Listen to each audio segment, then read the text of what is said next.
Praise the Lord. आप सबको जय मसीह की। मैं परमेश्वर का एक बार फिर से धन्यवाद देता हूं कि परमेश्वर ने मौका दिया है कि उसके जीवित वचन के ऊपर हम मनन करें। हालेलुया। और आज एक और बहुत अच्छा सा टॉपिक है मेरे पास। आज हम एक ऐसे दुश्मन के बारे में बात करेंगे जो पूरे संसार का दुश्मन है, मानव जाति का दुश्मन है, ख़ास तौर से मसीहों का दुश्मन है। और वो बैरी है, वो दुश्मन है, वो शत्रु है। उसका नाम है शैतान। आज इसके बारे में मैं बात करूंगा आपसे और कुछ खास बातें आपके साथ शेयर करूंगा। आप नोट कर लीजिएगा, बहुत महत्वपूर्ण जानकारी है ये। तो ध्यान से सुनिएगा कि किस प्रकार से शैतान हमारे जीवन में काम करता है और हम कैसे उससे बच सकते हैं। ये सारी बातें मैं आज करूंगा। और मैं आपको बताना चाहता हूँ कि शैतान शैतान शैतान ऐसे कह के हम शैतान की महिमा करते हैं। शैतान ने जॉब छुड़वा दी, शैतान ने गिरा दिया, शैतान ने बारिश कर दी, शैतान ने ये कर दिया, वो कर दिया। हम ऐसे शब्द यूज़ कर करके क्या करते हैं, शैतान को महिमा देते हैं, जबकि उसके बस की कुछ भी नहीं है। वो तो हारा हुआ है, उसे प्रभु यीशु मसीह ने हरा दिया है ना। तो आज इसी बारे में हम बातचीत करेंगे। तो मैं आपका दोस्त पास्टर राज मैसी आपसे मुखातिब हूँ और आप देख रहे हैं मेरा यूट्यूब चैनल जिसका नाम है ब्रदर राज मैसी। मैं आपसे गुजारिश करता हूं कि मेरे चैनल को सब्सक्राइब करें। यदि आप पहले से ही सब्सक्राइबर हैं तो मैं आपका हृदय से धन्यवाद दूँ, लेकिन बेल आइकन को ज़रूर दबाइएगा यदि आज आपने मेरे चैनल को सब्सक्राइब किया है तो, ताकि नया वीडियो आपके पास बिना व्यवधान के पहुँच सके। मेरी वीडियोज़ को लाइक कीजिए, शेयर ज़रूर कीजिए, ताकि बहुत से लोगों तक ये प्रभु की सच्ची शिक्षा पहुँच सके।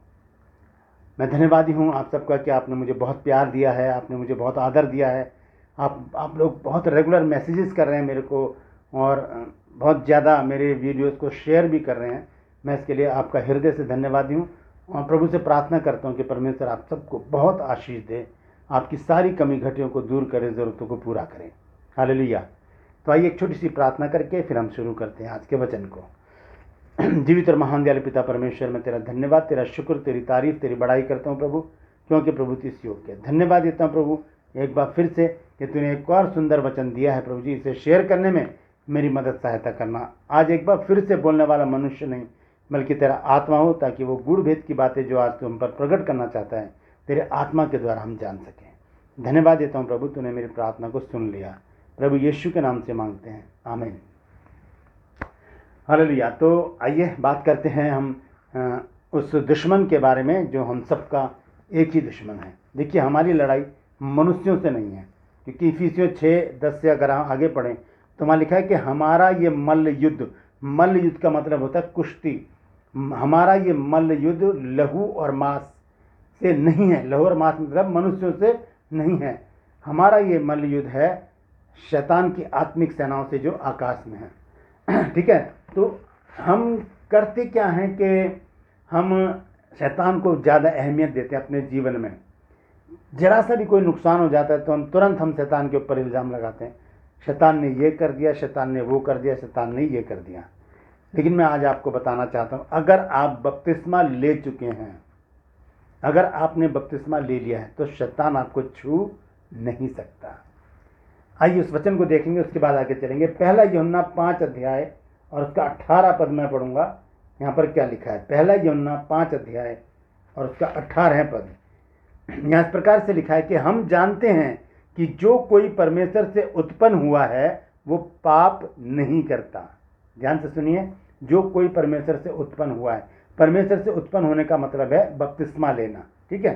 तो हम जानते हैं कि जो कोई परमेश्वर से उत्पन्न हुआ है वो पाप नहीं करता, पर जो परमेश्वर से उत्पन्न हुआ है उसे वो बचाए रखता है, यानी कि परमेश्वर उसे बचाए रखता है और वो दुष्ट उसे छूने भी नहीं पाता। ये बाइबल बता रही है। पहला यूहन्ना 5 अध्याय 18 आयत, मैं लिख भी रहा हूँ यहाँ पर, नोट कर लीजिएगा। पहला यूहन्ना 5 अध्याय 18 आयत में लिखा है कि वो दुष्ट हमें नहीं छू सकता यदि हम बपतिस्मा ले चुके हैं। क्यों?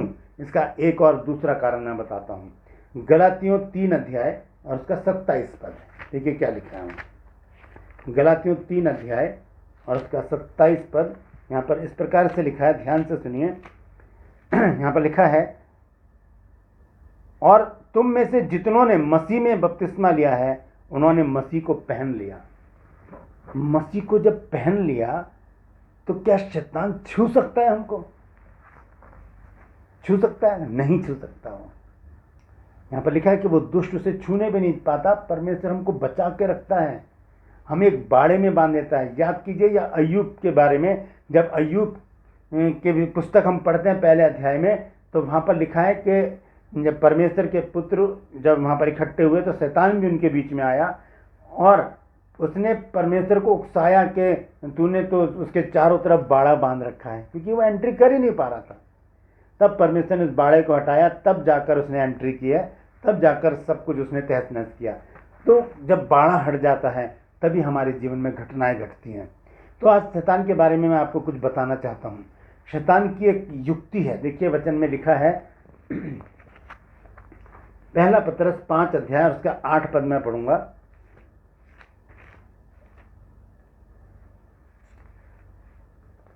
यहाँ पर इस प्रकार से लिखा है, सचेत हो और जागते रहो, क्योंकि तुम्हारा विरोधी शैतान गर्जने वाले सिंह की नाई इस खोज में रहता है कि किसको फाड़ खाए। गर्जने वाले सिंह की नाई इस खोज में रहता है कि किसको फाड़ खाए। किसको फाड़ खाता है? वो जो झुंड से अलग हो जाता है, जो अपनी इच्छा पूरी करने के लिए अलग हो जाता है, जो मसीहत से अलग हो जाता है, जो मसीह लोगों से, भाई बंधुओं से अलग हो जाता है, शैतान उसके ऊपर कब्जा कर लेता है। देखिए इफिसियों में लिखा है कि सारे हथियार बांध लो। आइए उस वचन को देखते हैं, फिर उसके बाद मैं आपको कुछ बातें समझाऊंगा, आप उसको ज़रूर नोट कीजिएगा। इफिसियों 6 अध्याय और उसके 10 पद से मैं पढ़ूंगा। यहाँ पर क्या लिखा है? यहाँ पर इस प्रकार से लिखा है कि निदान प्रभु में और उसकी शक्ति के प्रभाव में बलवंत बनो, परमेश्वर के सारे हथियार बांध लो कि तुम शैतान की युक्तियों के सामने खड़े हो सके। शैतान युक्ति करता है, बहुत ज़्यादा प्लानिंग बनाता है अपनी, और किस तरह से हमको वो करता है वो मैं आपको बताना चाहता हूँ। देखिए वचन में अभी हमने पढ़ा है कि शैतान हमें छू नहीं सकता, नहीं छू सकता, तो फिर वो कैसे हमारे जीवन में काम करता है मैं बताता हूँ आपको। वो हमारे सामने खड़ा हो जाएगा और सामने खड़ा होकर हमें उकसाएगा। वो देखिए शैतान का एक ही काम है, उकसाना। ठीक है, उकसाना। हम देखते हैं उत्पत्ति 3 अध्याय में, जब वो अदन की वाटिका में एंट्री करता है तो उसने हव्वा को उकसाया। उसने कहा कि तुम नहीं मरोगे। उसने बड़ी चालाकी से उस पेड़ को जान लिया कि इस कौन सा पेड़ है वो जिसका फल खाने के लिए परमेश्वर ने मना किया है। स्त्री ने कहा हम सारे पेड़ों के फल खा सकते हैं, लेकिन ये जो बीच में लगा है इसका खाने के लिए मना किया। बस उसको वो चीज़ मिल गई, उसको पता चल गया इस बात का। तब उसने उस पेड़ में से फल तोड़कर खाकर उसे दिखाया। आइए देखेंगे क्या लिखा है वहाँ पर, उत्पत्ति 3 अध्याय और उसका 6 पद। बहुत महत्वपूर्ण बात है ये। यहाँ पर इस प्रकार से लिखा है 6 पद में, सो जब स्त्री ने देखा, वो देख रही है कि उस वृक्ष का फल खाने में अच्छा है। अभी तो उसने खाया भी नहीं है, अभी उसने तोड़ा भी नहीं है, सिर्फ देख रही है। इसका मतलब क्या है? शैतान उस फल को खाकर उसको दिखा रहा है, उससे उकसा रहा है। जब स्त्री ने देखा कि उस वृक्ष का फल खाने में अच्छा और देखने में मनभाऊ और बुद्धि देने के लिए चाहने योग्य है, तब उसने उसमें से तोड़कर खाया और अपने पति को भी दिया और उसने भी खाया। यहाँ पर उकसा दिया शैतान ने, है ना। शैतान इसी तरह हमारे सामने खड़ा होकर उकसाता है। उसने परमेश्वर को उकसाया अय्यूब के विषय में, है ना, कि वो तो लालच में तेरा भय मानता है। फिर उसने यीशु मसीह को उकसाया कि तू कंगूरे पे लेकर गया कि यहाँ से अपने आप को गिरा दे, देख स्वर्गदूत तेरे को उठाते हैं कि नहीं, इन पत्थरों से कह दे रोटी बन जाए, है ना। ये इस तरह से उसने यीशु मसीह को उकसाया। मत्ती 4 अध्याय में हम पढ़ लेते हैं जल्दी से। यहाँ लिखा है, तब उस समय आत्मा यीशु को जंगल में ले गया ताकि इब्लीस से उसकी परीक्षा हो। वह 40 दिन और 40 रात नहीं रहा। अंत में उसे भूख लगी। तब परखने वाले ने आकर उससे कहा, यदि तू परमेश्वर का पुत्र है तो कह दे कि ये पत्थर रोटी बन जाए। इसे कहते हैं उकसाना। उकसा रहा है ये शैतान। आपको भी उकसा सकता है, आपके सामने खड़ा हो जाएगा, कभी आपकी बहू बनकर, कभी आपकी सास बनकर, कभी आपका दोस्त बनकर, कभी आपका कुछ बनकर, कभी आपका कुछ बनकर आपके सामने खड़ा हो जाएगा और आपके साथ ऐसी हरकतें करेगा कि आप गुस्से में भरते चले जाएंगे और आखिर में मुंह से बोल ही पड़ेंगे कुछ, जो शैतान चाहता है कि आप बोले मुंह से कुछ, आपके मुंह से गलत शब्द निकले, आपके मुंह से गाली निकले, आपके मुंह से श्राप निकले, आपके मुंह से लानतें निकलें। वो चाहता है शैतान, इसलिए वो सामने खड़ा होकर हमें उकसाता है। एक छोटी सी किस्सा जल्दी से मैं आपको बताना चाहता हूँ कि एक स्त्री थी जो किचन में खाना बना रही थी और उसने रोटी बेल रही थी, पसीने से तर हो रही थी क्योंकि गर्मी बहुत थी। तो इतने में उसके पति ने एंट्री की, शाम का टाइम था, उसके पति ने एंट्री की और वहाँ देखा ग्लास जो है वो दरवाजे के पास रखा था किचन के। तो उसने अपनी वाइफ से कहा, अरे ये गिलास यहाँ पे कैसे रखा है? तो पत्नी ने कहा, आप उसे उठाकर रख दो, मैं रोटी बना रही हूँ। अब शैतान ने पति के मन में क्या डाल दिया, तू अभी अभी थका हारा आया है और तू उसकी बात मानेगा? वो तो तेरी पत्नी है, वो तो तेरी तेरे तेरे तेरे अधीनता में है, तू उसकी बात मानेगा? तो बस वो उकसाने में आकर वो कहता है, अरे तुम्हें नहीं पता मैं अभी अभी थका हारा आया हूँ और मेरे से काम करवा रही हो तुम? अब शैतान क्या करेगा, पत्नी के पास जाकर उसे उस्काएगा, तू भी तो खाना बना रही है गर्मी में, तेरे पसीने नहीं बह रहे क्या? बस यहाँ पर पत्नी को भी गुस्सा आ जाएगा, आपको नहीं दिख रहा मैं अपने लिए रोटी बना रही हूँ?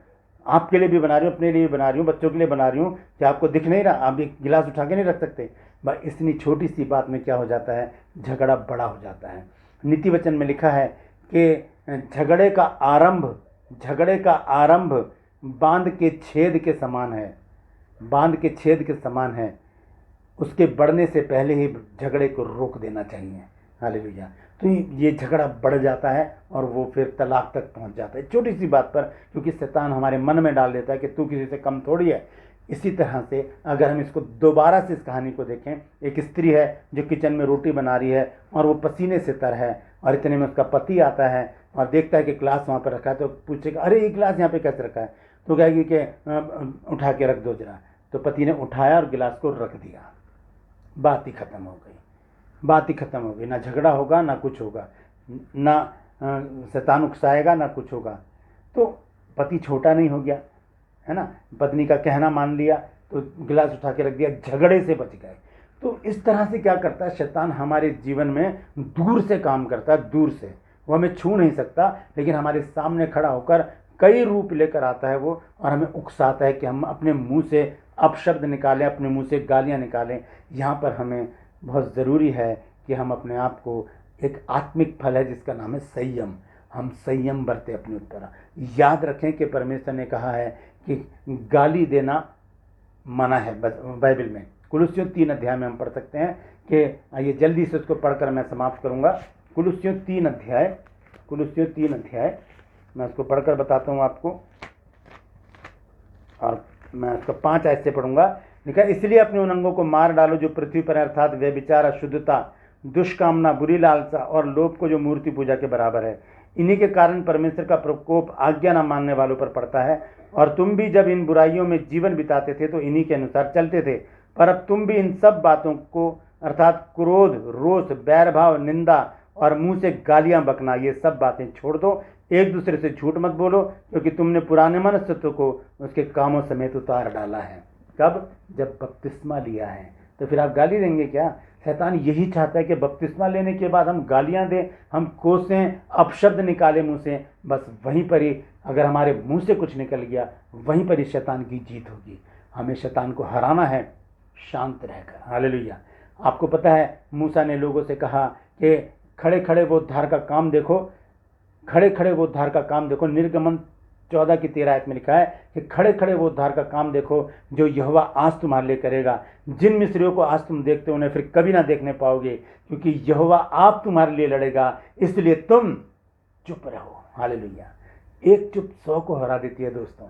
तो शैतान को मौका ना दें, सारे हथियार बांध ले। इफिसियों 6 अध्याय 10 आयत से जब हम आगे पढ़ेंगे तो वहाँ पर सारे हथियार लिखे हैं कि सारे हथियार बांध लो, ताकि शैतान की युक्तियों के सामने खड़े रह सके। युक्तियाँ करता है, उसने हव्वा को बहका दिया, उसने परमेश्वर को उकसा दिया, उसने यीशु मसीह को भी उकसाने का प्रयास किया, लेकिन कामयाब कहाँ पर हुआ? वो यहूदा इस्करियोती के अंदर घुसकर कामयाब हुआ। उसने उसको उकसाया, लालच उसके मन में डाला और उसने यीशु मसीह को 30 चांदी के सिक्कों में पकड़वा दिया। शैतान की हिम्मत नहीं कि हमें छू जाए, बस वो सामने खड़ा होकर थोड़ी सी एक्टिंग करेगा जिससे कि हमें परेशानी हो। इसलिए हम सारे हथियार बांध लें ताकि शैतान की युक्तियों के सामने खड़े रह सकें। शैतान जो है गरजने वाले सिंह की नाई निकल पड़ा है, इसलिए सचेत रहो और जागते रहो। हमें सचेत रहना है, हम किसी के उकसाने में ना आए। उकसाएंगे, उकसाने में आ जाएंगे तो हम गलती करेंगे, बहुत बड़ा नुकसान हमें होगा। इसलिए हम परमेश्वर के आत्मा के सारे हथियारों को बांध लें ताकि शैतान की युक्तियों के सामने खड़े रह सके। याद रखिए, वो युक्तियां करता है, प्लानिंग करता है और उकसाता है लोगों को ताकि वो जीत जाए। शैतान को नहीं जीतने देना है, हमें उसे लताड़ देना है। जैसे यीशु मसीह ने कहा, ए शैतान दूर हो जा, हम भी उसको ऐसे ही कहें, ए शैतान दूर हो जा, इस घर में तेरी ज़रूरत नहीं है, इस घर में तेरी युक्तियां नहीं चलेंगी, इस परिवार में तेरी युक्तियां कामयाब नहीं होंगी, क्योंकि इस परिवार के लोग बाइबल पढ़ते हैं, यीशु मसीह को मानते हैं, यीशु मसीह के पीछे चलते हैं और तेरी युक्तियों को अच्छी तरह से पहचानते हैं। हालेलुया। आज के लिए बस इतना ही। कल फिर मिलूंगा आपको एक नए वीडियो के साथ। परमेश्वर आप सबको आशीष दे। हालेलुया।